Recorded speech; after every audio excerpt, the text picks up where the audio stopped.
Oh, let's see. What's this? $2.48 service fee? Wait a minute. So you want me to pay a $2.48 service fee so I can pay the bill? Are you out of your mind?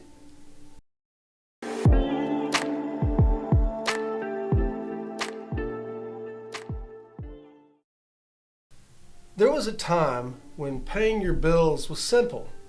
You wrote a check, you mailed it in, or you walked it down to the office. Done. Easy. Not a big deal. Now they charge you 3% for the privilege of paying your bill. And I know you're thinking, well, that's not much. But in America, it adds up to about $90 billion a year. That, my friend, is the price of paying your bills and being responsible. I remember sitting at the kitchen table in the 80s. My parents had their checkbook out and a bunch of bills and some money orders wrapped up like a deck of cards. Floyd, the mic, man, please. Sorry, man. I got it. The power company, a water bill, rent, or a mortgage. You basically wrote out a check, put it in an envelope, sealed it, mailed it. That's it. It was done. No one charged you a service fee to accept your payment. No one skimmed 3% off the top. Your money went to what you owed. It was simple, transparent, and most importantly, fair. But corporations don't make billions off a fair, straight game.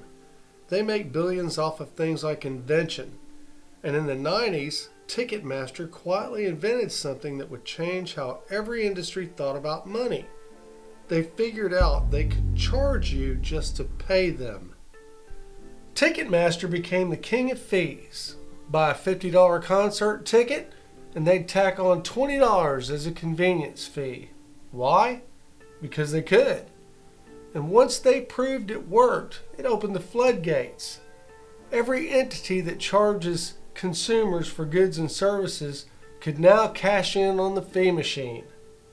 Now you have stuff like parking apps. Park Mobile routinely adds a per transaction fee on top of the meter price.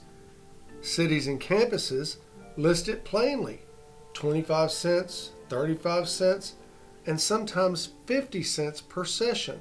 And yes, some places also charge when you extend time. And then there's mortgage loan servicers. Several servicers have been hit with lawsuits and settlements over pay-to-pay phone or online processing fees, like a $3.6 million settlement involving Cooper Services for phone payment fees, and a $1.8 million settlement over utility management fees at RealPage in Maryland.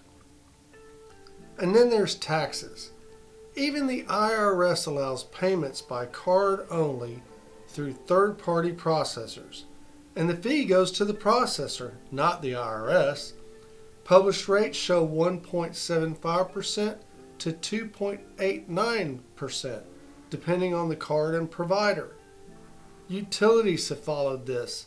Cities followed, banks followed, and suddenly you weren't just paying for electricity or water, you're paying for the privilege of paying for electricity or water. Look at Sarasota, Florida. They brag that shifting convenience fees to customers would save the city $400,000 a year. Richmond, Virginia residents paid over $1 million in online payment fees before the city finally scrapped them. Well, think about this. Local governments who are supposed to be accountable to citizens, and now they're happily taxing you twice. Once for the service, and once for the payment method. Now, I don't call that government. That's profiteering with a smile. But here's where they show their balls. Even government admits that not all of those service fees go to them. So if it's not going to them, where's your money going? Let's take a look. Okay, so let's pull back the curtain a bit. The IRS, the very agency collecting your taxes you are forced to pay, lets you pay online with a card.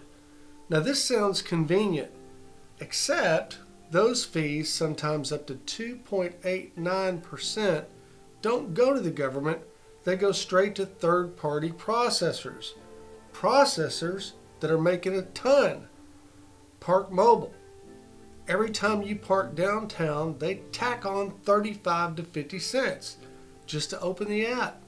Do that twice a week for a year, and you've lost the equivalent of a week's worth of groceries. Mortgage companies. Some were sued for charging phone payment fees. Come on, phone payment fees. This is millions of dollars skimmed from people who just wanted to keep a roof over their head. What a way to rip off working people. And the defense is always the same. They say, we're making this convenient. Since when did convenience become a luxury tax? And since when did paying your bill become a luxury that you had to purchase? This isn't just a story about a few bucks here and there. I mean, we can live with that. But this is a story about the erosion of American life and how companies and entities can pull something like this and continue to get away with it. In no way, shape, or form should we ever pay something for nothing. It's just not the way it works. We already trade half our waking lives for wages, and those wages used to buy us a life. Food, shelter, and maybe a vacation once a year. Now, the wages are sliced to ribbons by the help of hidden tolls. A few bucks for the water bill, a few bucks for parking, a few bucks for a concert. It's death by 1,000 fees. And every one of those fees is time. Time you spend at work. Time away from your family and friends. Time you'll never get back. So what's happening here is we've economically evolved backwards. A job used to mean you could earn a living. Not anymore. Now we're just being drained. You don't even get value anymore. What you get is a kind of permission. Permission to pay a bill, permission to park your car, permission to live in a system that's lost all ethics and doesn't care about you. So how much is your family really losing? Well, let's take a look. Let's take a normal year. You have water, power, trash bills online. It's about 2.95% convenience fee. It adds up to about $100 a year. Parking apps at 35 cents a session once a week. It's another $18 a year. IRS tax payment by card, $26 a year. Concert tickets, $50 in fees for 2 tickets. A hotel stay, another $40 in resort fees. We're already at nearly $250 a year for literally nothing. Nothing. No extra service, no added value, just the toll to pay the toll. And for families with mortgages, multiple kids, or heavier use of these systems, it easily doubles or triples. Before 1990, these fees didn't even exist. Paying your bills was an act of responsibility, not an act of putting profit in someone else's pocket. But corporations and governments realized something.